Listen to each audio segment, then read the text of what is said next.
அஸ்ஸலாமு அலைக்கும். உங்கள் மீது சாந்தியும் சமாதானமும் உண்டாகட்டும். இன்றைய காலை பொழுது உங்கள் அனைவருக்கும் இனிய பொழுதாக அமைய எல்லாம் வல்ல இறைவனை பிரார்த்தித்தவனாக இன்றைக்கும் கோயத்துடைய பல முக்கியமான செய்திகளை பற்றி தான் பார்க்க போகிறோம். வீடியோவை கடைசி வரைக்கும் பாருங்கள். தெரியாத நண்பர்களுக்கும் மறக்காமல் ஷேர் பண்ணுங்கள். வீடியோ பிடிச்சிருந்தா ஒரு லைக் பண்ணுங்கள், சப்ஸ்கிரைப் பண்ணுங்கள், தொடர்ந்தும் சப்போர்ட் பண்ணுங்கள். கோயத்துடைய தினார் மதிப்பு அவ்வளோதான் பார்த்துடலாம். இலங்கைக்கான ரூபாயில் ஒரு தினாரின் மதிப்பு 1000 ரூபாயாக உள்ளது. இந்தியாவின் ரூபாயில் ஒரு தினாரின் மதிப்பு 273 ரூபாய் 52% உள்ளது. இது அல்முல்லா எக்ஸ்சேஞ்சுடைய அப்ளிகேஷன் ஆன்லைன் ரேட் ஆகும். அல்முல்லா எக்ஸ்சேஞ்ச் ஜமியாக்கள் உள்ள மெஷின் ரேட்டை பார்த்தலாம். இந்தியாவுக்கு 272 ரூபாய் 25%, இலங்கைக்கு 1000 ரூபாயுமாக உள்ளது. ஜமியாக்கள் உள்ள மெஷின்களில் நல்ல ரேட் கிடைச்சா போடுங்க. அதே போல் அவங்களுடைய மெஷின்லையும் அப்ளிகேஷன்லையும் 1.25 தினார் தான் கட்டணமாக அறவிடுவாங்க.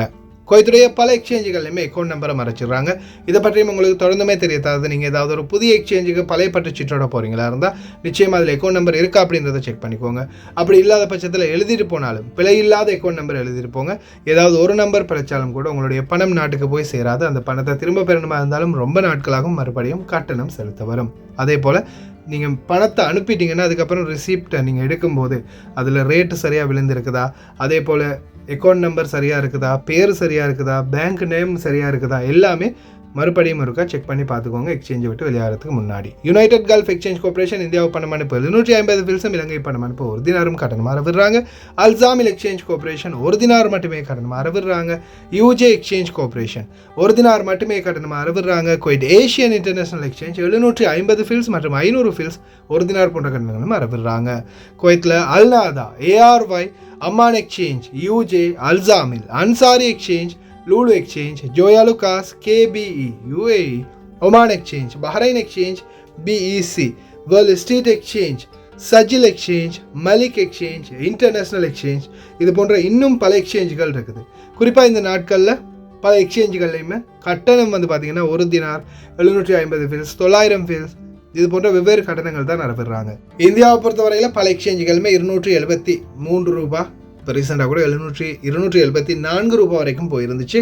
ஆனால் இலங்கையை பொறுத்தவரையில் 1000 ரூபாய் இது வரைக்கும் வழங்கித்தான் இருக்கிறாங்க. 1000 ரூபாயிலேருந்து 1002 ரூபாய் வரைக்கும். ஆனால் 100 தினாருக்கு உட்பட்ட ரேட்டுக்கு மட்டும்தான் அந்த கணக்கு வழங்குறாங்க. அதுக்கு மேலே பார்த்தீங்கன்னா 988 ரூபாய், 990 ரூபாய், இது போன்ற ரேட் தான் கொடுக்குறாங்க பல எக்ஸ்சேஞ்சுகள்லையுமே. 100 தினாருக்கு கம்மி அனுப்பினீங்கன்னா உங்களுக்கு 1000 ரூபாய் கிடைக்கும். முடிந்த வரைக்கும் உங்களுடைய கஷ்டப்பட்டு உழைக்கிற சம்பள பணத்தை நல்ல எக்ஸ்சேஞ்சுகள் அனுப்புங்க. அதே மாதிரி ஓட்டுநர்களை பணிப்பெண்களுக்கும் இந்த வாய்ப்புகளை பெற்றுக் கொடுங்க. குவைத்துடைய தங்க விலையை பார்த்தலாம். 1 கிராம் 18 கேரட் தங்கத்தின் விலை 17 தினார் 685 ஃபில்ஸ். 1 கிராம் 21 கேரட் தங்கத்தின் விலை 20 தினார் 633 ஃபில்ஸ். 1 கிராம் 22 கேரட் தங்கத்தின் விலை 21 தினார் 623 ஃபில்ஸ். 1 கிராம் 24 கேரட் தூய தங்கத்தின் விலை 23 தினார் 580 ஃபில்ஸ். தங்க விலை இந்த நாட்களில் கம்மியான ரேட்டில் தான் இருக்குது. 22 தினார் வரைக்கும் இருந்தது, இப்போ கம்மியாகி இருக்குது. இந்த நாட்களில் தங்கம் விலை கொடுத்து வாங்க ரெடியாக இருக்கிறீங்கன்னா விலை கொடுத்து வாங்கிக்கோங்க. எதிர்வரும் நாட்களில் இன்ஷா அல்லாஹ் கம்மியாகுதா இல்லை அதிகமாகுதான்னு புறத்திலிருந்து பார்க்கலாம்.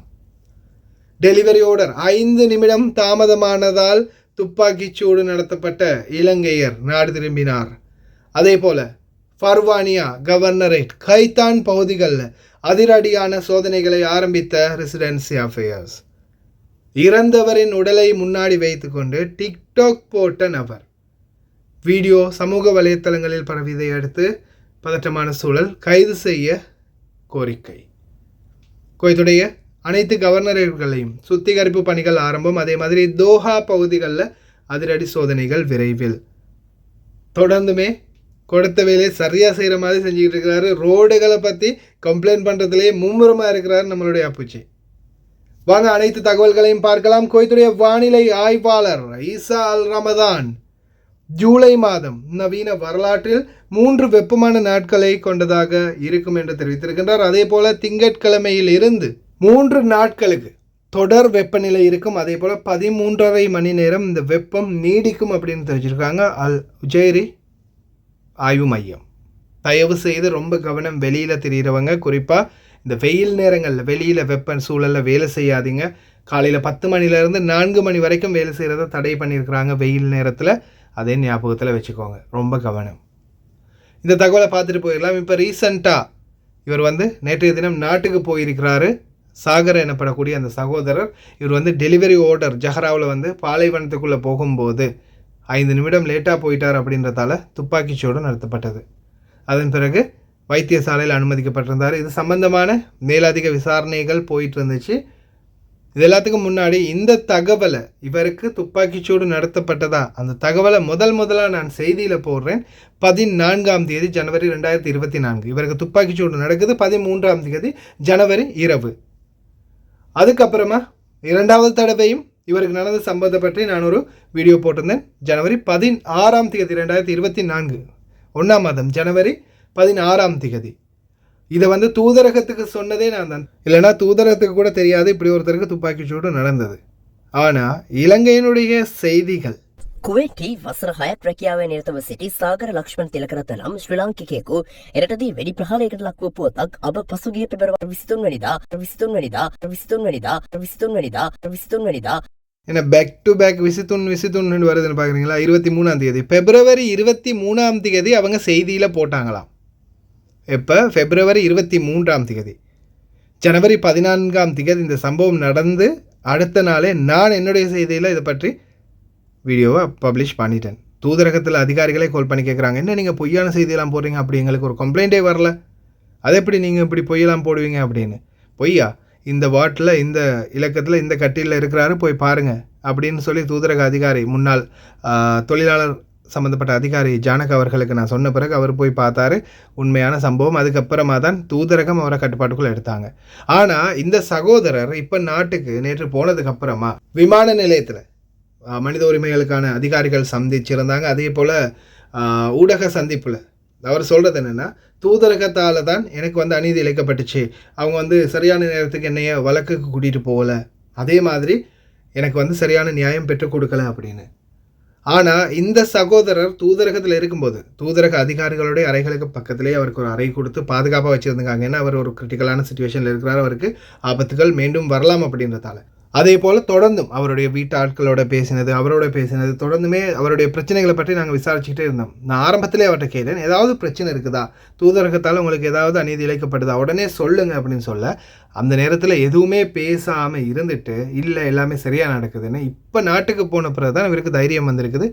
இவர் என்ன சொல்கிறாரு, தூதரகத்தால் எதுவுமே சரியாக செய்யலை, அதிகாரி வந்து என்னைய சரியான நேரத்துக்கு கூட்டிகிட்டு போகலை, அதால தான் தாமதம் அப்படின்னு. ஆனால் ஆரம்பத்தில் இவர் வந்து ஆள் அடையாளம் காட்டுறதில்ல, குற்றவாளி யார் அப்படின்றத ஆள் அடையாளம் காட்டுறதுல கோட்டை பெற்றுட்டார்.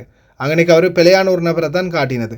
அதே போல் பார்த்திங்கன்னா தூதரகத்தை பொறுத்தவரையில் தூதரகத்தில் அதிகாரிகளுடைய தட்டுப்பாடு இன்னமும் இருக்குது. இன்னமும் சரியான அதிகாரிகள் வந்து நியமிக்கப்படலை. 10 பேர் இருக்க வேண்டிய இடத்துல வெறும் 3-4 பேர் தான் இருந்து வேலை செய்கிறாங்க.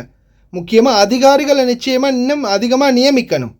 ஏன்னா ஒவ்வொரு விடயங்களுக்கும் தனிப்பட்ட அதிகாரிகள் இருந்தால்தான் எல்லாமே சரியாக நடக்கும். தூதரகத்தை மட்டும் குற்றம் சொல்லி சரி வராது.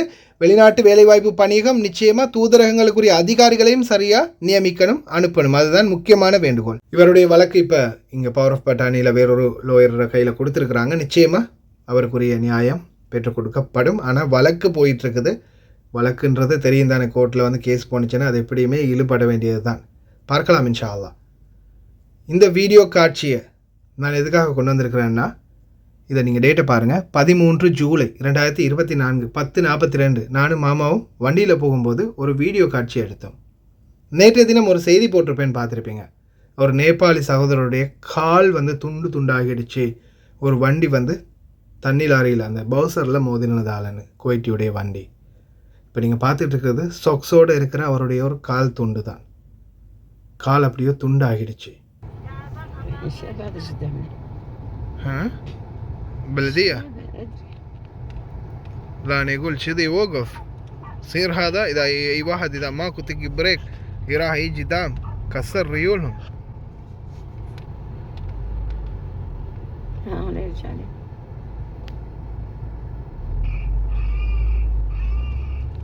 شوف الحين لف سيارة يسوق، إذا هو ما يمشي قادر على طول راح تطيح.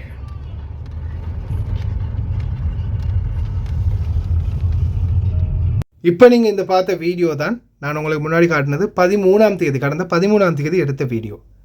இதில் பாருங்கள், இவங்க 2 பேரும் இப்போ நான் போகிற மாதிரி தான் அந்த குவைத்தியும் வந்திருப்பார். அந்த சகோதரர்களும் இதை மாதிரி தான் பவுசர்லேருந்து அந்த தண்ணி வண்டியிலேருந்து தண்ணி அடிச்சுக்கிட்டு இருந்தாங்க செடிகளுக்கு. இந்த டைமில் தான் அப்படியோ பின்னால் போய் அந்த நபர் வண்டியில் மோதினதால தான் அவருடைய கால் இன்னைக்கு துண்டு துண்டாக போயிருக்குது. அதே மாதிரி கால் எடுக்க வேண்டிய நிலை. நிறைய அந்த பலதியா லோரிகளில் வந்து பார்த்திங்கன்னா நம்மளுடைய இந்தியர்கள், இலங்கையர்கள், ஓட்டுநர்கள் இருக்கிறாங்க. தயவு செய்து இந்த மாதிரி அவங்கள தொங்க வைக்காதீங்க. அது அவங்களுக்கும் ஆபத்து. தயவு செய்து புரிஞ்சுக்கோங்க. பாருங்கள், இந்த மாதிரி நேரத்தில் போய் வண்டி மோதினா என்ன ஆகும்? அல்லாஹ் பாதுகாக்கட்டும். தயவு செய்து கவனம். மத்திய சிறைச்சாலையில் தொடர்ந்துமே சோதனைகள். போதைப் பொருட்கள், கூறிய ஆயுதங்கள், மொபைல் ஃபோன், சார்ஜர், இந்த மாதிரி பல பொருட்கள் தொடர்ந்துமே கைப்பற்றுறாங்க.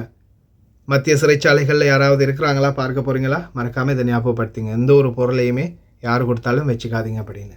அதே போல் ஒரு நபர் ஆசிய நாட்டவர் அப்படின்னு தெரிஞ்சுருக்காங்க. அவர் ஒரு துப்புரவு தொழிலாளராக இருக்கலாம், அல்லது மோர்ச்சரிக்குள்ளே ஏதாவது ஒரு வேலை செய்கிறவங்க. மோர்ச்சரி இல்லை, இது வந்து ஹாஸ்பிட்டல். ஒரு நபர் இறந்து அவருடைய சடலத்தை வந்து பேக் பண்ணி வச்சுருக்கிறாங்க.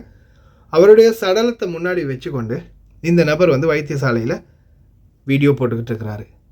இந்த வீடியோ வந்து இப்போ சமூக ஊடகங்களில் எடுத்து பாருங்கள், இறந்தவருக்கு முன்னாடி இருந்துக்கிட்டு இவர் வீடியோ போட்டுக்கிட்டு இருக்கிறாரு. இறந்த உடலுக்கு கூட ஒரு மரியாதை இல்லை, ஏன் இப்படியெல்லாம் பண்ணுறாங்க அப்படின்னு சிலர் வந்து இப்போ கருத்துக்களை வெளியிட ஆரம்பிச்சிருக்கிறாங்க. தயவு செய்து கவனம். எந்த இடத்துல நீங்கள் வேலை செஞ்சாலும் அந்த இடத்துக்கும் அந்த இடத்துடைய நிலைமைக்கும் மரியாதை கொடுங்க. எல்லாத்தையும் வீடியோ எடுத்து போட்டு கடைசியில் பிரச்சனையில் மாட்டிக்காதீங்க. அவ்வளோதான் நம்மளால் சொல்ல முடியும். அடுத்ததா கைதான் பகுதி, ஃபர்வானியா கவர்னரேட் கைதான் பகுதிகளில் குடியிருப்பு விவகாரத்துறை அதிரடியான சோதனைகளை மேற்கொண்டிருக்கிறாங்க. அதே போல் விசேட பாதுகாப்பு குழு குவைத்துடைய ஸ்பெஷல் ஃபோர்ஸை வந்து இறக்கியிருக்கிறாங்க. குறிப்பாக இந்த பொது மன்னிப்பு காலம் முடிந்ததுக்கு பிறகு ரெசிடென்சி வயலேட்டர்ஸ் யாரெல்லாம் குடியிருப்பை மீறி இருக்கிறாங்களோ அவங்கள கண்டுபிடிக்கிறதுக்கான சோதனைகள் தான் அனைத்து பகுதிகளிலையுமே நடக்குது. குறிப்பாக வெளியில் போகிறவங்க தயவு செய்து காமா இல்லாமல் வெளியில் போகாதீங்க. மொபைல் ஐடியை சரி ஒன் பண்ணி வச்சுக்கொள்ளுங்க. ஏன்னா இப்போதே சோதனையில் நிச்சயமாக முதலாவது செக் பண்ணுறதே ஐடி தான். பாருங்கள் வீடியோ.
டாக்ஸிகளில், பஸ்களில், எல்லா இடங்கள்லையுமே உள்ளே போய் சோதனை பண்ணுறாங்க.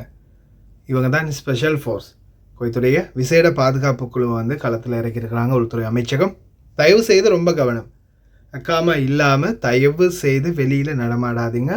பிடிச்சா அடுத்த கணமே ஃபிங்கர் வச்சு நாடு கடத்திடுவாங்க. ரொம்ப கவனம். அதே மாதிரி அறுதியா பகுதிகளில் நேற்றைய தினம் ஒரு பஸ் ஒன்று தீப்பிடிச்சிருக்குது. நிறுத்தி வைக்கப்பட்டிருந்த பஸ் ஒன்று தான் தீக்கரையாக இருக்குது. தீயணைப்புத்துறை விரைந்து வந்து தீய கட்டுப்பாட்டுக்குள்ளே கொண்டு வந்திருக்கிறாங்க. இதில் யாருக்கும் எந்த ஒரு காயமும் இல்லை அப்படின்றதையும் தெரிவிச்சிருக்கிறாங்க. நிறுத்தி வைக்கப்பட்டிருக்கிற வாகனங்கள், அப்பார்ட்மெண்ட்கள் தொடர்ந்துமே குவைத்தில் தீ விபத்து அப்படின்றது ஞாபகம் மூடிக்கிட்டே இருக்குது, வந்து கொண்டே தான் இருக்குது. ரொம்ப கவனம். அதே போல் குவைத்துடைய தோஹா பகுதி தற்போது சுட்டி காட்டப்படக்கூடிய ஒரு பகுதியாக மாறி இருக்குது. ஒரு சில பகுதி தோஹாவில் ஒரு சில ஏரியாக்களில் வந்து பார்த்திங்கன்னா ரொம்ப அதிகமான ஆக்கிரமிப்பு நடக்குது. வாகனங்களை வந்து அதிகமாக நிறுத்தியிருக்கிறாங்க. நில ஆக்கிரமிப்பு ரொம்ப அதிகமாக இருக்குது அப்படின்னு தெரிவிச்சிருக்கிறாங்க. தோஹா பகுதிகளில் விரைவில் முனிசிபாலிட்டியுடைய சோதனை வரலாம். فيها قانون وفيها لوائح داخلية تنظم استغلال الساحات المقابل المنزل، ولكن هذه المناظر يعني لا في قانون ولا في لائحة ولا في عرف ولا في أي شيء يوافق على مثل هالمشاهد اللي احنا قاعدين نشوفها في مناطقنا السكنية. شوف الشبك الأخضر، شوف البقالات، شوف وين توقف البقالات دون التفات لأن هناك قانون أو محاسبة من قبل البلدية. وهذا اللي احنا نتكلم عنه، وهذا الشبك الأخضر السياج الحديدي القبيح وما يخفيه من مخالفات حذرنا وتكلمنا عنه أكثر من مرة. في مثل هذه المناطق ناس ساكنين وفي أوادم قاعدين ما يحبونهم يشوفون هذه المناظر، شاليهات محذفة كذي، ما تدري أنت بمخيم، أنت بياخور، أنت بمنطقة سكنية نموذجية. الأخ هني حاط له جبرات وحاط مكيفات وسكن، والدعوة يعني سيبان. دائما نتكلم نقول هذا الشبك يخفي ما يخفي من مخالفات، ما حد كان يصدقنا. حظيرة كاملة بس باصات، ماكو شيء. المهم انه يحجز ارض، هذا اللي احنا نتكلم عنه ليل ونهار. نتمنى ان توصل هذه الرسالة للاخوة الكرام في بلدية الكويت لمحاسبة وتطبيق القانون على كل مخالف ومتجاوز. நேற்றைய தினம்தான் இந்த வீடியோவை பப்ளிஷ் பண்ணியிருக்காங்க. 27/7/2024 தோஹா பகுதியை தான் மென்ஷன் பண்ணியிருக்கிறாங்க. பக்காலாக்கள் நிறைய வாகனங்கள் இருக்குது. அதே மாதிரி ஒவ்வொருத்தரும் வந்து பார்த்திங்கன்னா இந்த மாதிரி பச்சை கலரில் நெட் அமைச்சு நிலங்களை ஆக்கிரமிக்கிறாங்க. வாகனங்கள் அதிகமாக நிறுத்தப்பட்டிருக்குது. உரிமையாளர்கள் யாருன்னு தெரியலை. இந்த மாதிரி வாகனங்களுக்கெல்லாம் யார் பொறுப்பு, என்ன நடக்குது அப்படின்ற கேள்வியை வந்து எழுப்பியிருக்கிறாங்க. நிச்சயமாக விரைவில் தோஹா பகுதிகளில் மீண்டும் குவைத்துடைய முனிசிபாலிட்டியினுடைய சோதனை வரலாம். உள்துறை அமைச்சகமும் சேர்ந்து வரலாம். தோஹா பகுதிகளில் இருக்கிறவங்க சாராக இருந்துக்குவாங்க. அடுத்ததா ஃபஹீல் பகுதியை வந்து அவருக்கு மொத்தமாகவே எழுதி கொடுத்தாச்சு. நம்ம ஏரியாவுக்கு கொஞ்சம் அனுப்புங்க அப்படின்லாம் கேட்கப்படாது. ஏன்னா அவருக்கு வந்து மொத்தமாக ஃபாஹில் எழுதி கொடுத்துருக்கு. ஃபாஹிலை விட்டு அவர் எங்கேயும் வரமாட்டார்.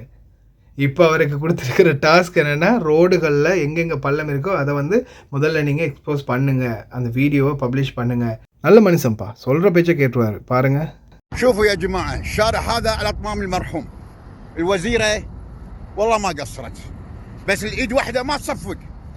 أنا عتابي على الوكلاء والمدراء والمسؤولين. وينكم؟ هذه واجهة فحيل.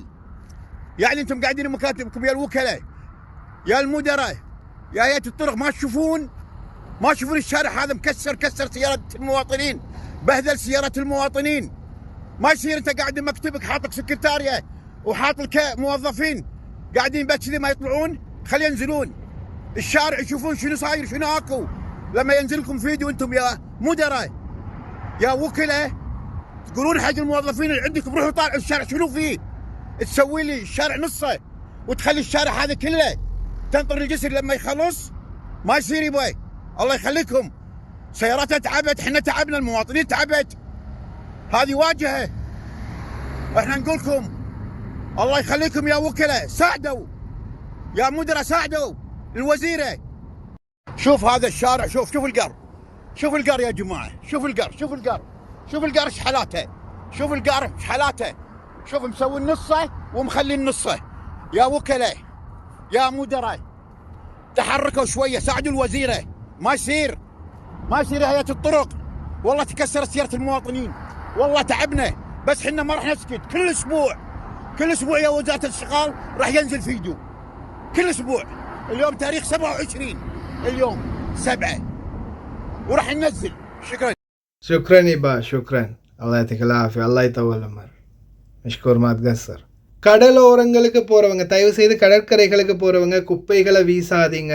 500 தினார் அபராதம். அதே மாதிரி உட்கார்ந்த இடத்துலேருந்து ஏதாவது குப்பைகள் இருந்தால் மறக்காமல் அதை எடுத்துகிட்டு போய் டஸ்ட்பினில் போட்டு போயிருங்க.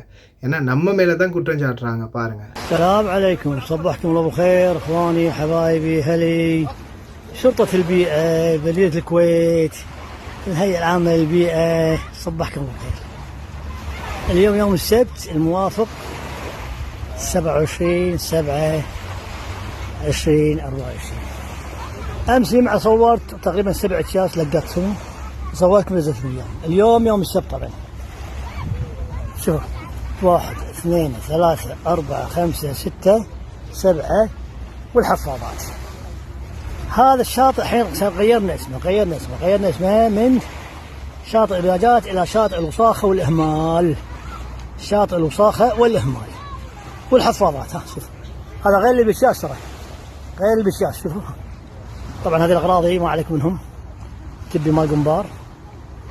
طبعا العوائل كلهم راحوا الحين عشان شي قاعد أصور عقب ما نظفت الشاطئ.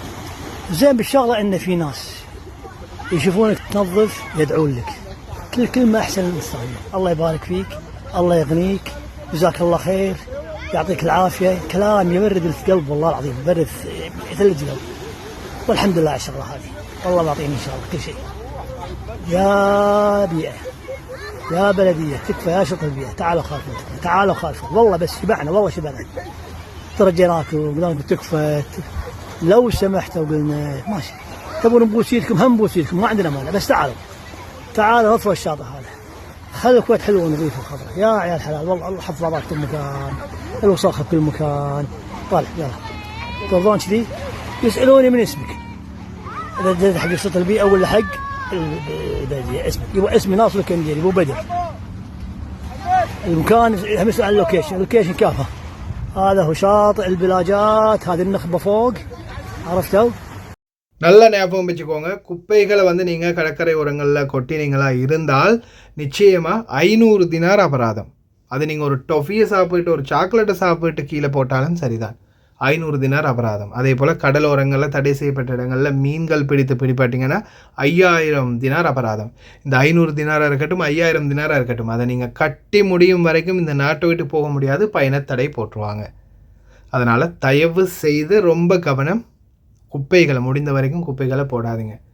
எனக்கு ஒரு ஐடியா, வெள்ளிக்கிழமையில் லீவு போகிறீங்க தானே, ஒரு சிபாலா பேக்கோடு போய் ஒரு 10 பேர் 20 பேர் சேர்ந்து கூட்டமாக ஃப்ரெண்ட்ஸாக போனீங்கன்னா கொஞ்சம் கடற்கரைகளில் சிரமதானம் பண்ணலாம் தானே. கடற்கரைகளில் குப்பைகளை போட்டார்கள் வெளிநாட்டவர்கள் அப்படின்ற நியூஸ் மாறி கடற்கரைகளில் குப்பைகளை அகற்றினார்கள் வெளிநாட்டவர்கள் அப்படின்ற ஒரு நியூஸ் வரணும், சந்தோஷமாக இருக்கும். அதே மாதிரி குவைத்துடைய பல கவர்னரேட்கள்லையும் தொடர்ந்து சுத்திகரிப்பு பணிகள் ஆரம்பிச்சிருக்கிறாங்க. குவைத்துடைய முனிசிபாலிட்டி தயவு செய்து ரொம்ப கவனமாக இருங்க. சொந்தமாக வண்டி வச்சுருக்கிறவங்க அங்கே இங்கே வண்டியை போட்டுட்டு போயிடாதீங்க, வந்து தூக்கிட்டு போயிடுவாங்க. அதே மாதிரி கார்கோ போடுறதுக்காக பெட்டிகள், ஃபர்னிச்சர், இந்த மாதிரி ஏதாவது பொருட்கள் வெளியில் வச்சுருந்தீங்கன்னா ரொம்ப பாதுகாப்பாக பார்த்துக்கோங்க.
அதே போல் இப்போ இந்த கடைசியாக வீடியோ பார்த்துருப்பீங்க, ரோடுகள் நிறையவே வந்து பார்த்திங்கன்னா இப்போ க்ளீன் பண்ணுற வேலைகள் ஆரம்பிச்சிருக்கிறாங்க.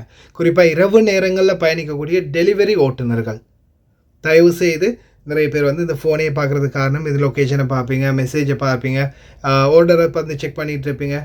வண்டி ஓடிக்கிட்டு இருக்கும்போதே இந்த தவறுகளை செய்யாதீங்க. ஒரு வேளை நீங்கள் வண்டி ஓடிக்கிட்டு இருக்கும்போதே இந்த மாதிரி சூழலில் முன்னாடி ஒரு வண்டி இந்த மாதிரி நிற்குதுன்னா உங்களுக்கு தெரியாமல் போச்சுன்னா நிச்சயமாக அந்த வண்டியில் நீங்கள் மோதுறதுக்கான வாய்ப்பு நிறையவே இருக்குது. அதே மாதிரி இப்போ நான் முன்னாடி கூட போட்டிருப்பேன், 2 பேர் தொங்கிட்டு போகிறாங்க. தயவு செய்து ரோடை பார்த்துக்கோங்க. ஒரு வேளை நீங்கள் கவனிக்காமல் போய் இடிச்சிட்டிங்கன்னா பாவம் தொழிலாளர்களுடைய கால் போயிடும். அதனால் ரொம்ப கவனம், வேகத்தை முடிந்த வரைக்கும் குறைச்சிக்கோங்க. அதே மாதிரி முன்னாடி பார்க்குறது குறைஞ்சது ஒரு 3 செகண்டுக்கு ஒருக்கா சரி நிச்சயமாக நீங்கள் முன்னாடி பார்த்தே ஆகணும். சைட் மிரர், பேக் மிரர் கட்டாயம் பார்க்கணும். ஓட்டுநர்களே ஞாபகத்தில் வச்சுக்கோங்க. ஓகே ஃப்ரெண்ட்ஸ், அனைவருமே கவனமாக இருங்க. கடைசி வரைக்கும் பார்த்து எல்லாருக்குமே ரொம்ப நன்றி. தெரியாத நண்பர்களுக்கும் மறக்காமல் ஷேர் பண்ணுங்கள். வீடியோ பிடிச்சிருந்தா ஒரு லைக் பண்ணுங்கள், சப்ஸ்கிரைப் பண்ணுங்கள். இன்னொரு நல்ல வீடியோவில் சந்திக்கலாம்.